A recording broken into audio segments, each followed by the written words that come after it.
Now, Washington Mornings on the Mall. 105.9 FM. And AM 630. WMAL. Government shutdown. Day 1. Continuing coverage on WMAL. 8:08 on WMAL. It's Mornings on the Mall with Brian and Larry. And yes, we have been talking about the government shutdown all morning long. Coming up at 8:35, Larry Kudlow from CNBC will join us. He'll let us know about any anticipated effect on Wall Street. I'm Larry O'Connor alongside Brian Wilson. That's nuts! Our founders would be ashamed of what this Congress has become. We're dysfunctional. We ought to be ashamed of ourselves. That was Representative Jim Moran of Virginia on the floor of the House of Representatives last night, just before the government closed down for the night. He's on the line now to talk more about the government shutdown. Congressman, one gets the impression you didn't like what was going on the floor of the House yesterday. No, that sounds a little strong when I listen to it in the morning, but... You have any regrets for that statement? No, not at all. We are dysfunctional, and we should be ashamed of ourselves. Well, let me ask you about that, because we got a president who has unilaterally, without ever going back to Congress, decided that he wants to delay the implementation of certain parts of Obamacare. He has granted some 1,200 exemptions to Obamacare. And here come the House Republicans who say, look, let's just go ahead and delay another part of Obamacare. You know, it's like what they've done is they said, let's just go ahead and delay the only part that you haven't already delayed. So what's wrong with that position? Why is that such a horrible position for the Republicans to take? Well, it's not the only part that hasn't been delayed. The only real delay of consequence is that of large employers, and most large employers already cover their employees. But if you were to delay the individual mandate, which is what the House Republican majority was insisting upon, it guts the program itself. And what's wrong with that is that it was passed by both houses of Congress. It was signed by the president. It's been fully discussed now for really the better part of about 5 years. I just got to stop you there because, sure. I appreciate what you're saying. Yeah. But there have been other laws that have been passed by Congress, signed into law by President, on the books that this president has decided that he is going to ignore. And yet, the biggest, strongest argument they say is, well, Congress passed this and it was signed into law. It's the law. You just got to deal with it. If this president doesn't like a law, and I'm speaking specifically about immigration law, for example, he simply chooses to ignore it. Well, this is a democracy, and I think that the fact that the president was elected by a majority of 5 million people, and what he stood for was very clear during that election. Mm-hmm. So I do think that he has the Democratic majority, and I use that with a small d, on his side in terms of the implementation of this law. Now, it's going to be, some parts of it are undoubtedly going to be controversial. There are going to be kinks, but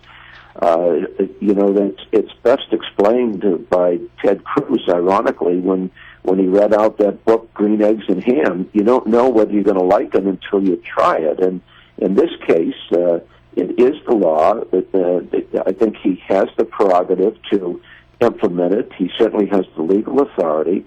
And once it's implemented, then it will be refined. But I think most people are going to find that it's not nearly as bad as it has been alleged to be. Okay. And with that's what happened with Medicare. There was a whole lot of objection. It went into law, and there was some kinks that were worked out after it was implemented, and now nobody wants to get rid of it except those who are pretty extreme in terms of being anti-government. Representative James Moran is our guest. He's a congressman from Virginia, and of course, well, we are a Democratic republic, so all 435 of you congressmen, you're not potted plants. You're supposed to do a job too, and the Republican Party has the majority in the House. So the American people, yes, they spoke and they wanted the president to be the president, but they also wanted the Republicans to be the majority. And yesterday, when you said this, that's nuts!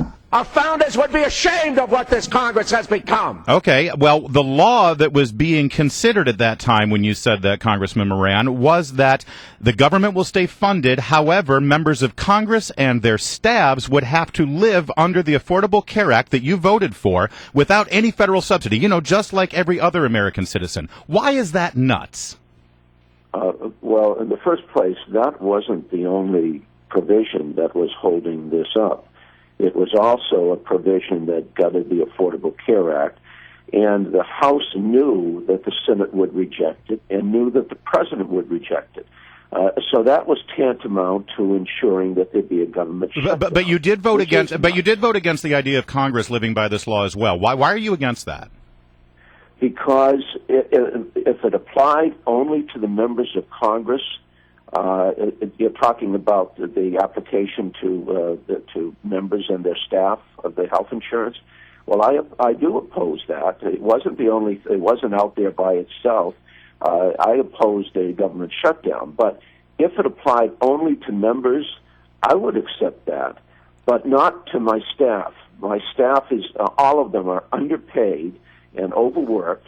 And I don't think it's right to take 72% employer matching, which is consistent with what other most large employers offer their employees. Take that away from them. But there are a lot of other. In essence, you're substantially decreasing their compensation, and I don't think that's right. But, Congressman, that there are a whole lot of people in the private sector who are dealing with that and worse because of this law. I mean, you said no large employers, but UPS, Home Depot, how many other employers have announced? Most, and these are professional people with very good educations who could pay a lot more, and if they were working so they deserve a subsidy, but not UPS workers? Where they could be, they'd be getting about 80% of their health insurance paid by their major employers. Okay, well then let them. I mean, this is a free country. If they're not getting a good compensation package from Congress, let them go to the private sector. Why are you against that? Why should the American taxpayer foot the bill so that you can keep I'm against that because they're serving my constituents very well,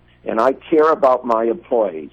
And I think most major employers care about their employees, and I don't think we want to drive this down to the lowest common denominator of the employer who wants to squeeze as much as they possibly can out of their employees. And if you ought to treat your employees right, I think you ought to provide health insurance for your employees. And to those people in the private sector who are going through that very same thing that you are concerned about right now, what would you say to them? Don't they have, some say in all this? Because you're setting aside that their employers ought to provide health insurance for their employees, and most of them do. And those who don't are going to be able to take advantage of the Affordable Care Act so that they can provide affordable health insurance for their employees. I think everyone in this country ought to have affordable health insurance, and that's what this law provides.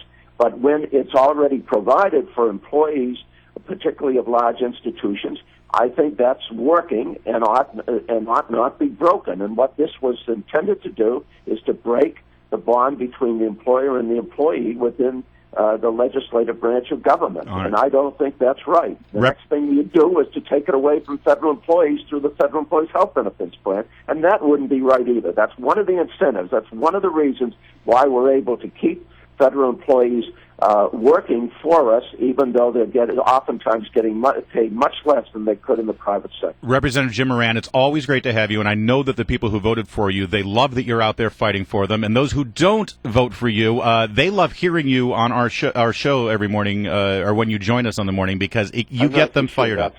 No, you do. You get them fired up. I'm telling you, our phone lines are full right now, and we haven't even given the number out. So we really do appreciate you joining us, and hopefully this government shutdown, I know it's keeping you from being able to shave. You can't afford a razor. The beard is growing in, and hopefully we'll resolve this so you can get back to a clean-shaven face.